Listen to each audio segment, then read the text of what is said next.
Bueno, tenemos el gusto, buenos días, buenas tardes o buenas noches a la hora que nos estén viendo de estar con el doctor Hugo López-Gatell, subsecretario de Salud en el gobierno federal. Muy buenas, muchísimo gusto de tenerlo por acá, doctor. Buenos días, tardes, Muchas noches. gracias, Renata. Qué gusto saludarles.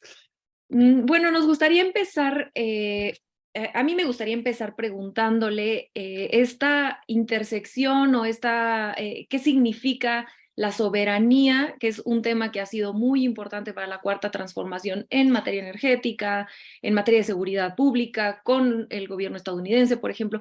Pero, ¿cuál es su relación, cuál es la relación de la soberanía con la salud pública? Cómo no. Muchas gracias por la pregunta. Eh, a primera vista, una cantidad importante de compañeras, compañeros, tanto dentro del movimiento como en la sociedad en general, suelen identificar a la soberanía en ámbitos muy específicos en donde ésta ha sido motivo de debate, de controversia o de posicionamientos políticos a lo largo de la historia del país. Hay aspectos como el territorio, la protección de los límites territoriales, la protección del acceso a esos límites territoriales, ya sea por aire, por tierra o por mar, es uno de los ámbitos donde más clásicamente se identifica la soberanía. Después, posiblemente a lo largo de la segunda mitad del siglo XX, fue mucho más claro que la soberanía involucra también la capacidad de tener control sobre los recursos, sobre todo los recursos naturales, que son parte constitutiva de la nación. Desde luego los energéticos y todos los minerales del subsuelo, también los recursos naturales renovables y no renovables o difícilmente renovables, como los bosques, las selvas, los mantos acuíferos, etcétera. Estos elementos generalmente se habían visto separados de lo que implica la capacidad de la propia nación para abastecerse de los recursos de uso final por parte de la planta productiva y los seres humanos que dependemos de ellos para nuestra subsistencia. Por ejemplo, los alimentos, por ejemplo, el agua misma de consumo para las personas humanas, los recursos ecosistémicos que brindan los distintos espacios complejos en donde se combina suelo, subsuelo, aire, agua, con fauna, flora y otros elementos de los ecosistemas. Pero he hecho esta introducción porque progresivamente en algunos de los sectores o campos disciplinares del interés de la vivencia humana, se han ido cimentando la convicción de que estas capacidades soberanas de tener un adecuado control, regulación para la explotación, acceso, producción de bienes, de servicios, tienen un papel clave en la soberanía en esos marcos sectoriales o disciplinares específicos. Lo podríamos considerar también para otros campos como la educación, como el trabajo, como la protección misma del medio ambiente, pero me enfoco finalmente, dada la pregunta, a salud. Para tener salud no basta con tener una capacidad de atención médica de los seres humanos, de las personas, que permita reparar los problemas de salud o atender la enfermedad cuando ésta se presenta. Está claro que la salud se genera en la prevención y la prevención no es la mera evitación de enfermedades. La prevención tiene su raíz más profunda y más trascendente en la protección de la vida saludable. Es decir, todos y todas deberíamos estar primariamente encaminados a conservar la capacidad de ser saludables. Y ser saludables implica que en nuestra vida cotidiana, durante el trabajo, durante la convivencia en casa, fuera de casa, en espacios públicos, con otras personas, en comunidad o en la sociedad en conjunto, tenemos la capacidad de nutrirnos adecuadamente, de hidratarnos adecuadamente, de respirar aire puro, de tener alimentos que provienen de un suelo que no es tóxico, etcétera, etcétera, etcétera. Y esto es lo que nos lleva a visualizar a la salud desde la dimensión de la salud pública, la dimensión de la salud colectiva, que incluye a la medicina, incluye a la atención médica, pero va muchísimo más allá y se remonta a el espacio de vida, es decir, la salud y la vida son una misma perspectiva, una misma dimensión que debe ser considerada en sentido amplio. Termino conectando ahora con la soberanía en la medida en que los pueblos definidos por sus propias naciones o en sus propias naciones, no solo con los límites territoriales, sino con sus reconocimientos de identidad cultural, tengan la capacidad de dominar, controlar, utilizar de manera provechosa y de manera sostenible los distintos recursos que les son dados y a los que tienen derecho, entonces podemos tener una vida saludable. Y ahí es donde conecta la soberanía con la salud. Y me gustaría aportar un ejemplo muy concreto para ilustrar dónde tenemos pérdidas grandes de soberanía que se asocian con grandes pérdidas y grandes riesgos a la salud. Por ejemplo, la alimentación. Si nos remontamos a antes de los años 50 del siglo XX, la mayoría de las naciones tenían dificultades para producir y acceder a los alimentos. Posiblemente entre los años 50 y los 70 hubo un periodo de bonanza en algunas naciones, ciertamente es el caso de México, ciertamente es el caso de algunos países de América Latina, en donde pudimos tener un cambio en la seguridad alimentaria, la capacidad sostenible de tener acceso a alimentos provechosos, alimentos nutritivos, alimentos saludables. Pero después de los años 80, cuando empezó estas transformaciones económicas dominadas desde los países hegemónicos y los organismos financieros, se perdió la posibilidad de tener autosuficiencia alimentaria, pero no solo eso, se desvió el modelo de producción agroalimentario en todo su proceso, desde la obtención de semillas y qué tipo de semillas, dónde y cómo y cuándo se cultivan y por quiénes se siembran y se cultivan, cómo se transportan, cómo se almacenan, cómo se comercializan, qué tipo de alimentos de consumo final generan. El resultado neto es una grave y grande epidemia de obesidad, sobrepeso, diabetes, hipertensión, enfermedad neuro y cardiovascular, que son las primeras causas de muerte absolutas en México desde hace cerca de 20 años, y también que han dado lugar a una gran carga social, económica y, desde luego, de afectación a la capacidad de atención médica en el país.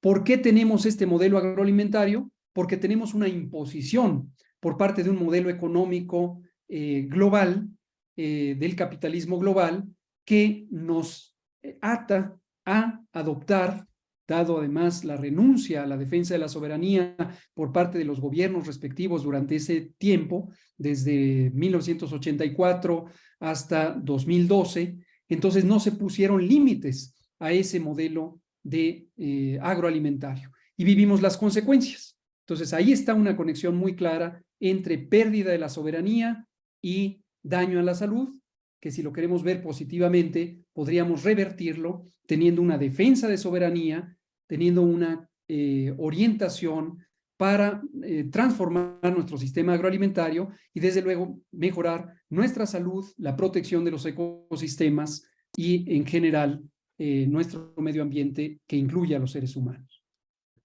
Claro, y digo, pienso también en el agua, un ejemplo que usted ha dado muchas veces sobre cómo las refresqueras llegan, agarran el agua y la hacen refresco, entonces sale más caro para muchas poblaciones comprar refresco que tomar agua, que tendría que ser un bien público, como bien menciona, o Así es. incluso la capacidad de respuesta a la pandemia, por ejemplo, también teníamos cascarones en la salud pública y la capacidad de respuesta a una pandemia, la capacidad de hacer vacunas, etcétera. Vaya, es una consecuencia de un modelo privatizador y con eso quizá me Efectivamente. gustaría pasar al tema de la privatización o lo que nos sucede a México con este modelo privatizador que nos deja en una situación muy vulnerable ante cualquier emergencia sanitaria como la que vivimos en el COVID.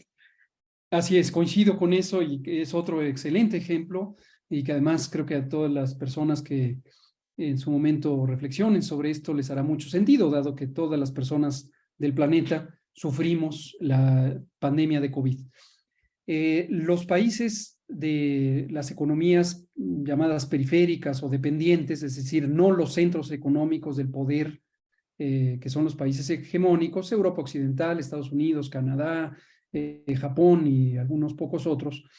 El resto de los países, a lo largo de ese periodo, de los años 80 del siglo pasado hasta prácticamente la actualidad, fuimos perdiendo la capacidad de asegurar el abastecimiento de ciertos insumos críticos para la atención de la salud. Estos son reactivos de laboratorio, tecnología para hacer pruebas de laboratorio, equipo de protección personal, medicamentos, vacunas. Y algunos países que en su momento tuvimos esa capacidad, en México se producían vacunas.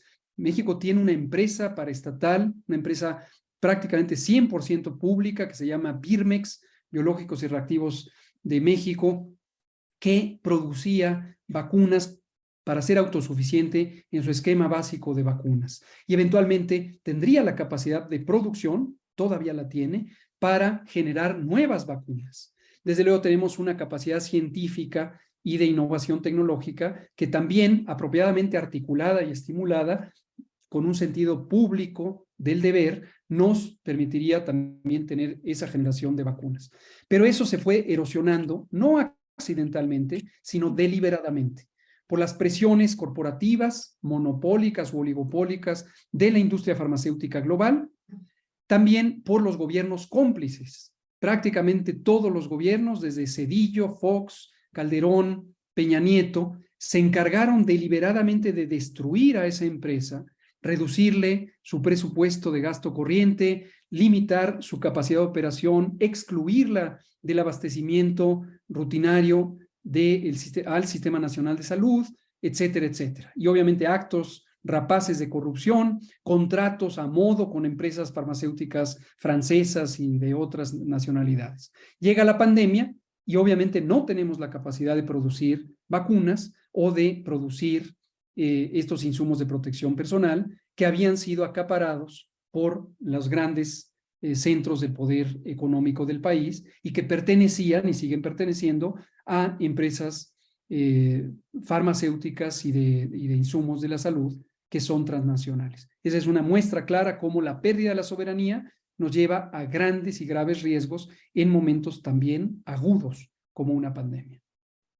Y creo que el ejemplo de los medicamentos explica muy bien por lo menos parte del modelo privatizador del periodo neoliberal, y es que crearon monopolios para hacer los medicamentos. Y entonces nos quedamos ahora sí que agarrados del pescuezo de las farmacéuticas que se comportan muchas veces como organizaciones criminales, con todo respeto, porque está la salud de la gente, ¿no? Y crearon un desabasto adrede. Entonces, un poco entender la situación en la que ustedes se enfrentaron con estos monopolios en el sector farmacéutico.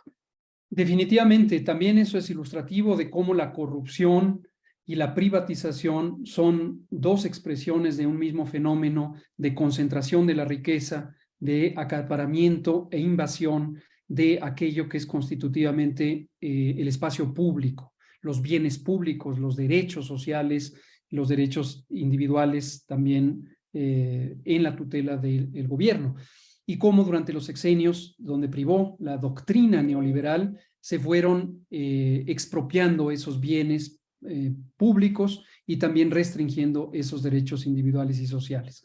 Cuando llegamos a este sexenio de la Cuarta Transformación, que empezó en diciembre de 2018, nos encontramos con algo que ya sabíamos que existía, pero cada vez que encontrábamos más y más evidencia de cómo funcionaba, nos causaba una horrorosa sorpresa de lo perverso que podía ser el sistema. Me gustaría resumir o describir de manera sucinta algunas de estas características.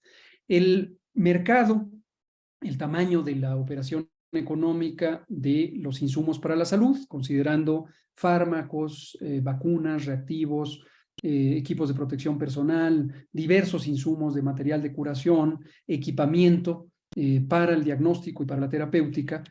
En México un mercado de aproximadamente 110.000 millones de pesos anuales. 110.000 millones de pesos anuales. Ese mercado estaba concentrado en prácticamente 7 empresas comercializadoras. Estas empresas comercializadoras se crearon hace aproximadamente 20, 22 años, es decir, en los sexenios neoliberales, y con la intervención obsequiosa de funcionarios que estuvieron participando en el sector salud, en Hacienda, en la Secretaría de Economía y en los organismos de regulación sanitaria, por ejemplo, en COFEPRIS.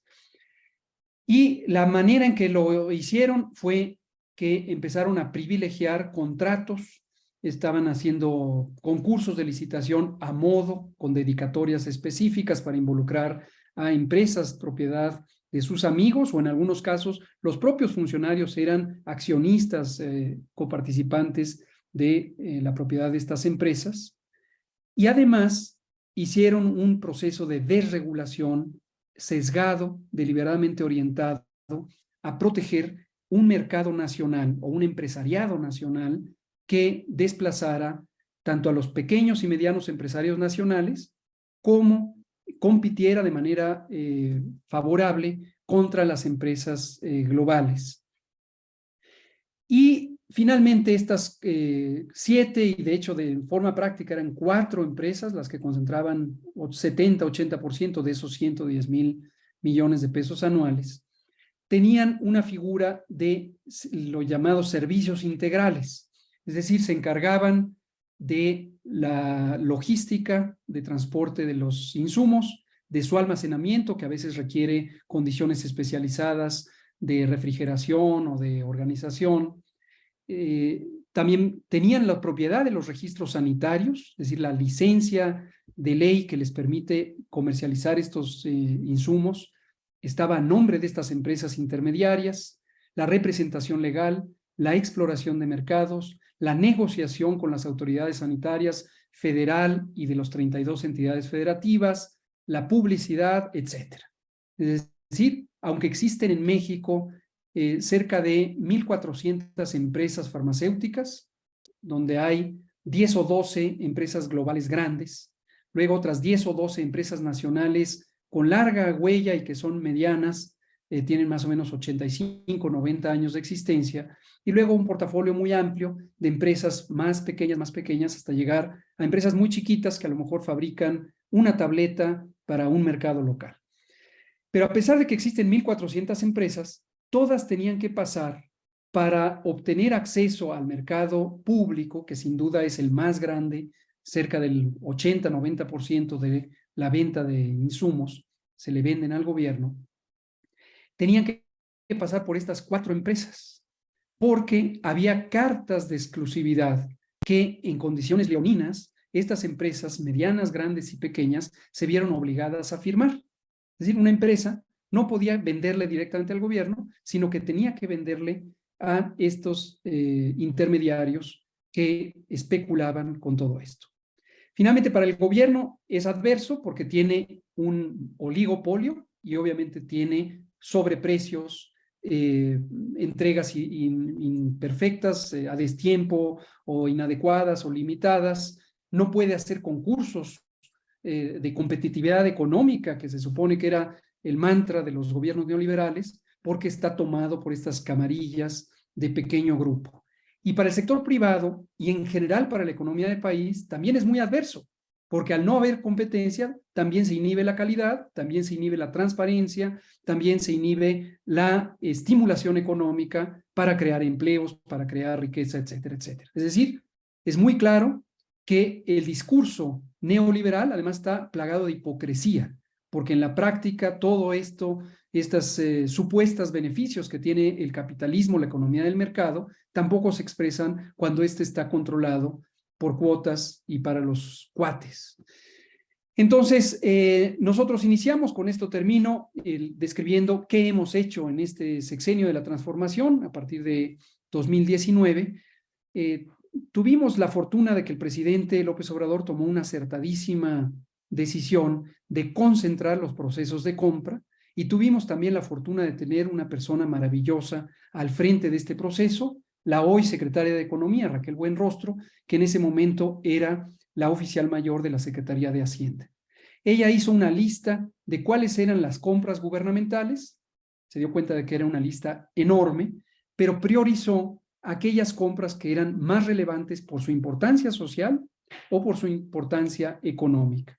Y dentro de los primeros tres estaba justamente esta compra de insumos para la salud, y fue una de las que primero empezó a ser intervenida. La intervención consistió en ir desmantelando todos estos aparatos de corrupción que daban el mercado en forma privilegiada, en forma ilegal además, a estos oligopolios, el abrir a una verdadera competencia, pero además el tener una organización mucho mejor estructurada, más racional y por supuesto incorruptible al interior del gobierno.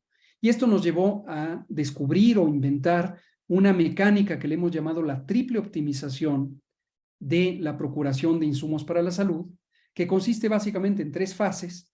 En la primera se selecciona de manera racional, con evidencia científica, cuáles son los insumos de mejor capacidad para resolver los asuntos de salud que interesan, las medicinas o los equipos de protección o los equipos de diagnóstico.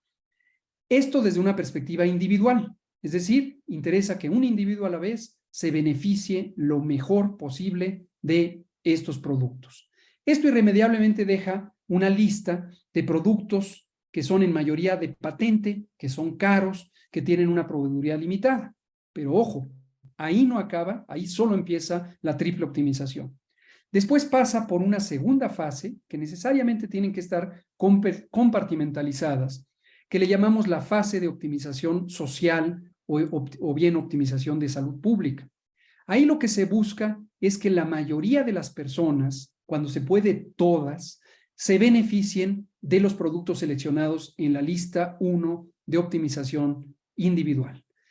¿Por qué digo que a veces no todas? Porque hay razones médicas, razones para que una persona pudiera, por ejemplo, no poder utilizar un medicamento porque padece insuficiencia renal o padece una enfermedad cardíaca y hay una contraindicación médica para el uso de ciertos productos. Pero entonces lo que se hace es que se selecciona el producto de mayor utilidad para la mayor cantidad de personas y el siguiente sustituto, buscando también que sea para la mayor utilidad para la mayor cantidad de personas que no pueden o no deben utilizar el producto 1. Esto es muy interesante porque produce una lista racionalizada que casi siempre tiene el mismo comportamiento, independientemente de cuál sea el insumo que se trate, cuál sea el medicamento, cuál sea la vacuna, cuál sea el insumo de protección. Y esa lista casi siempre deja 2, a veces 3 productos de la más alta calidad y la más alta posibilidad de uso en la mayoría de las personas.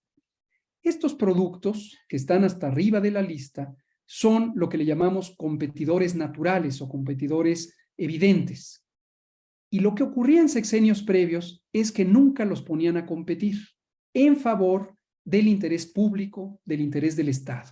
El interés público implica en salud que sean los productos que benefician a la mayor cantidad de personas en las mejores condiciones, pero también que financieramente sean lo más apropiado para el gobierno. Entonces, la interpretación de eficiencia económica, en lugar de ser reducida, como suele interpretarse, de que sea el producto más barato, nosotros no le apostamos al producto inicialmente más barato. De hecho, curiosamente, en esta segunda fase, también obtenemos una lista donde tenemos los productos más caros como los preferentes. Y entonces pasamos a la tercera fase, que se llama optimización económica, en donde ponemos a competir uno a uno estos productos caros o estos fabricantes de productos caros y novedosos. El resultado neto es impresionante. Tenemos un ejemplo muy claro con los medicamentos antirretrovirales para el VIH. Logramos cambiar de un esquema en donde teníamos 400 medicamentos a un esquema donde tenemos los mejores medicamentos el mejor esquema de medicamentos contra el VIH de América Latina, análogo al que se tiene en Europa Occidental, y redujimos 67% el costo de la compra anual, porque hicimos este proceso de optimización. Entonces, este tipo de cambios en la relación entre la entidad pública, entre el gobierno y los proveedores privados, nos ha llevado a una recuperación de soberanía en favor de la salud de las personas y en favor de la protección financiera del Estado mexicano, que en última instancia también es la protección de las personas que somos habitantes de México y que pagamos nuestros impuestos. Totalmente. Paradójicamente, para los neoliberales se hizo un modelo de competencia mucho más serio que el que se tenía. Doctor, yo quisiera preguntarle un poco, entrando a la última fase de nuestra entrevista, ¿qué pasa con o hacia dónde va nuestro modelo de salud pública? Y sobre todo, cómo por supuesto que no se puede construir después de 40 años que desmantelaron un sistema de salud, no se puede construir en seis años. Va a ser un trabajo que esperemos pueda ser transeccional y que se termine en el 24-30 o se consolide en el 24-30, pero un poco entender cuál es el modelo que se está construyendo y que usted considera se debería construir rumbo al siguiente sexenio. Un poco se explica el modelo mexicano, se va a tratar de hacer un modelo de salud pública como el noruego, vamos a tener un modelo de salud pública como los noruegos. Pero para quienes no estamos muy enterados o no estamos tan informados de cómo funciona un modelo de salud noruego, más allá de saber que funciona bien, si usted nos pudiera explicar hacia dónde vamos. Con mucho gusto. Efectivamente, los conservadores, los adversarios políticos, tanto partidistas como no partidistas, han querido denostar esta expresión que en su momento hizo el presidente al comparar nuestras aspiraciones del sistema de salud mexicano con el que se conoce, que han logrado desde hace mucho los países escandinavos, Noruega, Suecia, Dinamarca, que ha sido el ejemplo más reciente. Es importante destacar que el presidente ha sido muy franco, muy claro, y no ha dicho que vamos a tener la sociedad noruega o la sociedad sueca o la sociedad danesa. Lo que está hablando es del servicio de salud o del sistema de salud, y obviamente en la medida en que todavía tenemos una sociedad profundamente desigual en términos económicos, sociales y políticos, donde tenemos todavía casi el 60% de las personas viviendo en condiciones de pobreza, aunque ha mejorado la distribución del ingreso, como lo muestran cifras formales del INEGI en fechas recientes, todavía nos va a faltar mucho más para tener una sociedad igualitaria. Mientras haya desigualdad social y económica, es imposible que la salud que haya en el pueblo de México sea la salud que goza el pueblo noruego o el pueblo danés o el pueblo sueco. Sin embargo, en términos del sistema de salud, sí vamos a cerrar el sexenio logrando que el funcionamiento sea análogo al de esos países. ¿Cuáles son las piezas centrales que describen a tal sistema?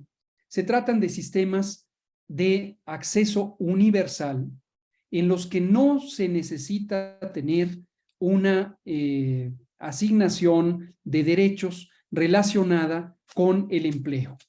Para que quede muy claro, en muchos de los países, y es el caso de México, en el caso de México desde los años 40, se estableció el Instituto Mexicano del Seguro Social y la noción de seguridad social como aquella parte de la institucionalidad que brinda una serie de servicios, tanto de atención médica como de aseguramiento en caso de desempleo, de discapacidad temporal o permanente, de servicios de maternidad, relacionada con el aprovisionamiento de cuotas que pagan las personas asalariadas en una tercera parte, las personas empleadoras o las corporaciones empleadoras en otra tercera parte y el gobierno en una última tercera parte. Ese modelo lo adoptamos del modelo que en la posguerra estableció Alemania, cuando el canciller alemán era Otto Bismarck, que fue famoso por haber diseñado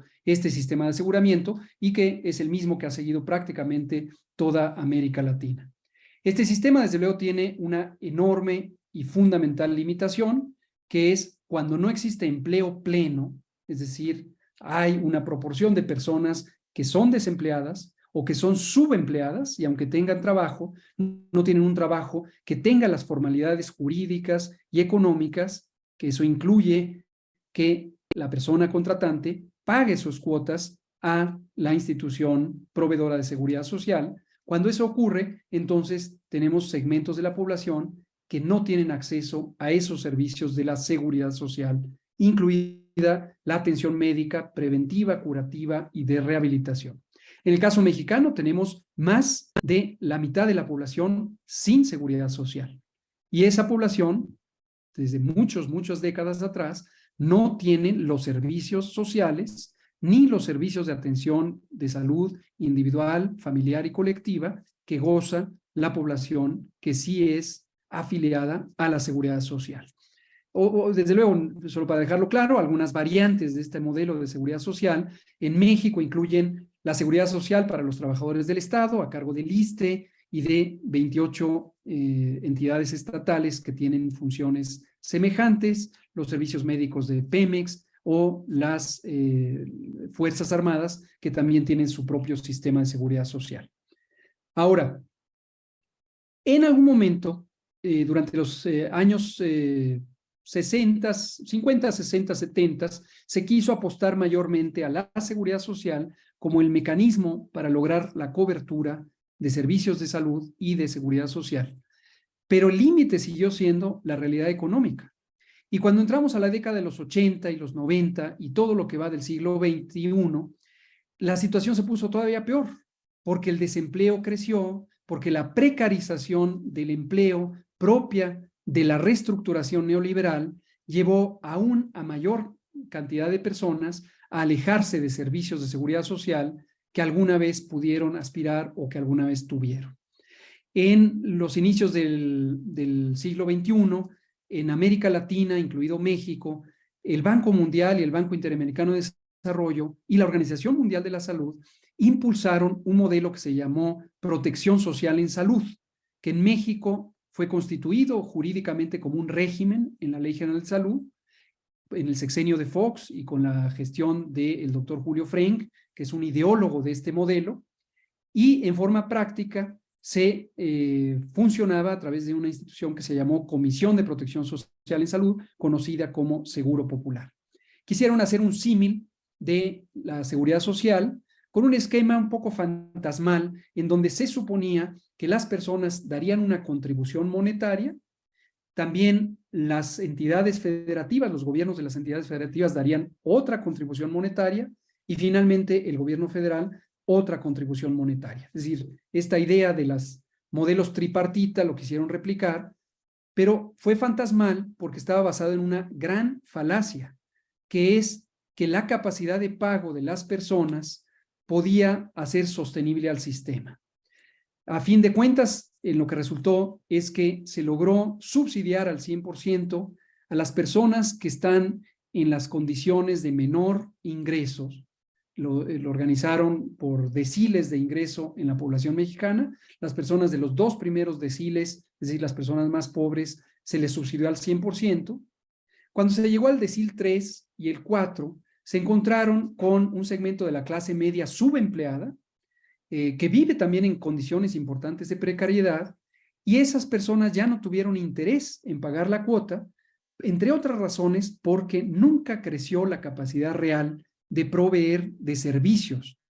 Ya no digamos servicios sociales que no estaban considerados, sino sencillamente los servicios de atención médica. Y esto quisiera subrayarlo porque en la falacia del régimen de protección social y salud, acá Seguro Popular, no se consideró una expansión real de la capacidad del sistema público de salud. En su lugar, lo que se optó es por estimular negocios privados a través de esquemas de corrupción, a través de esquemas de desviación de los recursos públicos y de aventuras económicas de amigas, amigos de los propios funcionarios. Crecieron servicios privados de diagnóstico por laboratorio, por radiología, crecieron servicios auxiliares de logística y de otros servicios accesorios, crecieron corporaciones disfrazadas de fundaciones que empezaron a adquirir responsabilidades de provisión de servicios preventivos y curativos de rehabilitación que en su momento eran gestionados por los propios entidades federativas. Entonces, en ese modelo de simulación fueron privatizando con una figura que le llamaron servicios integrales, que son estas corporaciones que empaquetan todos los servicios, tanto sustantivos como accesorios y decorativos, le venden al gobierno los servicios ya integrados, pero con una enorme turbiedad de cuál es el rendimiento neto y el valor agregado que pueden dar. También se privatizaron instituciones completas. El ISSSTE es quizá el ejemplo más claro, en donde solamente hay una representación nominal de la institución, pero la propiedad patrimonial de hospitales, equipamiento, incluso nóminas, las personas asalariadas, pertenecen a corporaciones privadas, aventureras, como ya dije, en esquemas de corrupción ligados a funcionarios del pasado. Pero bueno, no me detengo solo en la descripción de lo que había, sino ahora sí en lo que estamos cambiando para acercarnos a un modelo más análogo al de los países escandinavos. Se trata, lo que buscamos y estamos ya construyendo a lo largo de este sexenio, de un sistema que aspira a la cobertura universal. Es decir, independientemente de la condición laboral y por lo tanto de aseguramiento, toda persona tiene derecho a la protección de la salud. Precepto que interesantemente ya estaba consagrado en la Constitución desde los años 80, pero no se había formalizado, y ese es uno de los pendientes, porque aún no se ha formalizado, la obligación del Estado de garantizar esa protección de la salud.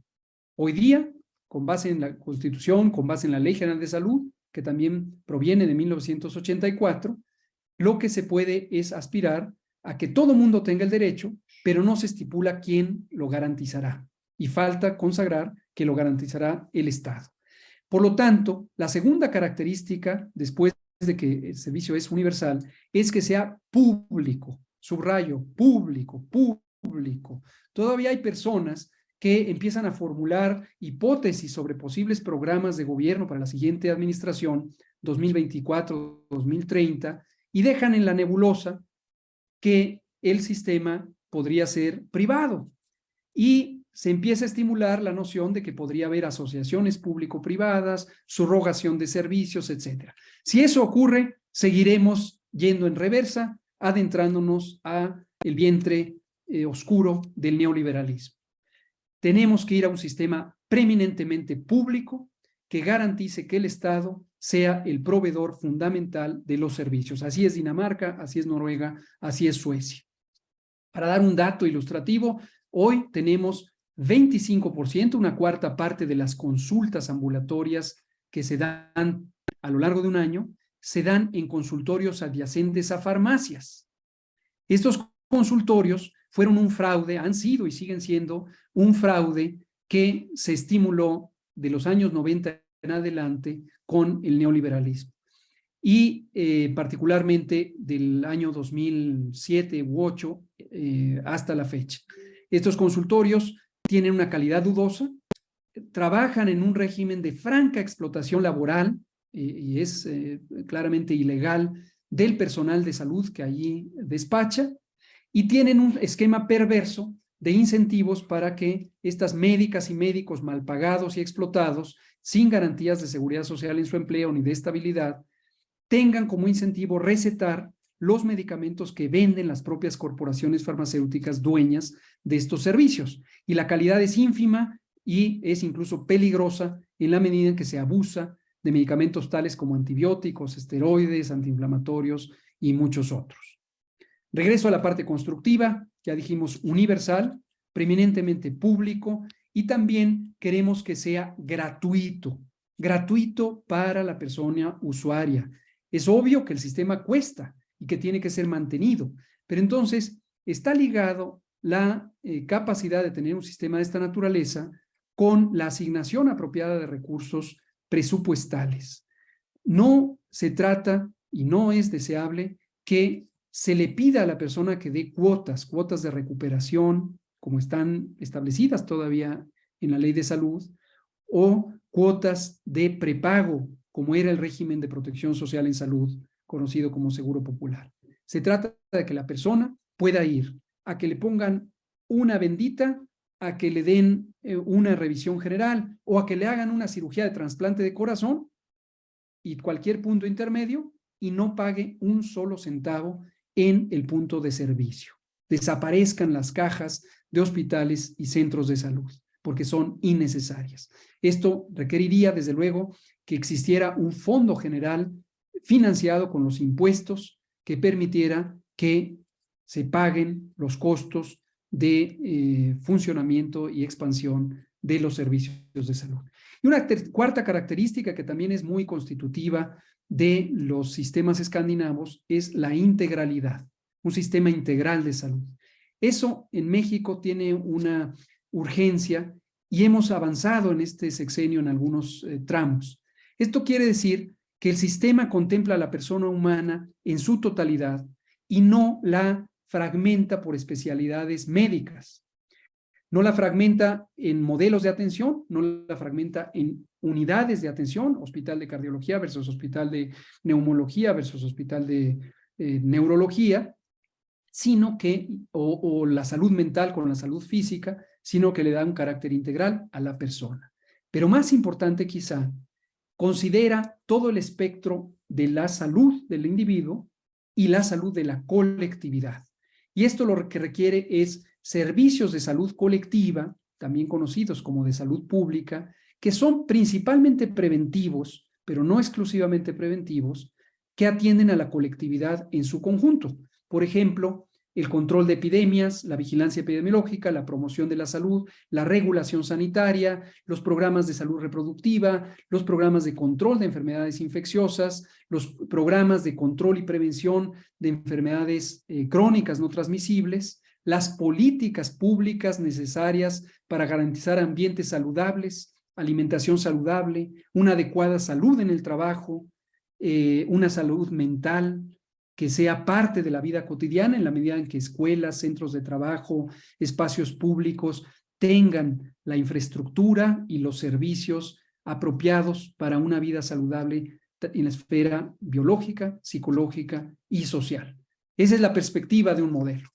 Ahora, lo último que quiero mencionar como característica importante para lograr ese modelo y que en su momento estaremos planteando que sea parte del Plan de Salud 2024-2030, es que se adopten una serie de políticas públicas tuteladas y regidas desde el Estado, desde el gobierno, que permitan recuperar la soberanía en nuestra alimentación, en el aprovechamiento de nuestros recursos naturales, incluido el agua y otros recursos naturales, que permitan tener una capacidad soberana de regular los ambientes laborales para que sean seguros y saludables, y también que nos permitan estimular la capacidad tecnológica de innovación, de producción, de comercialización de insumos para la salud, de tecnología de salud, incluyendo la tecnología inmaterial como la tecnología informática, a partir de la soberanía nacional. Esto no quiere decir, lo dejo muy claro, una cerrazón a la posible cooperación de entidades privadas o de entidades extranjeras, pero sí quiere decir una predominancia de la entidad pública. No puede ser que un gobierno renuncie a ser controlado por ritmos de una hipotética mano invisible del mercado que se autorregula.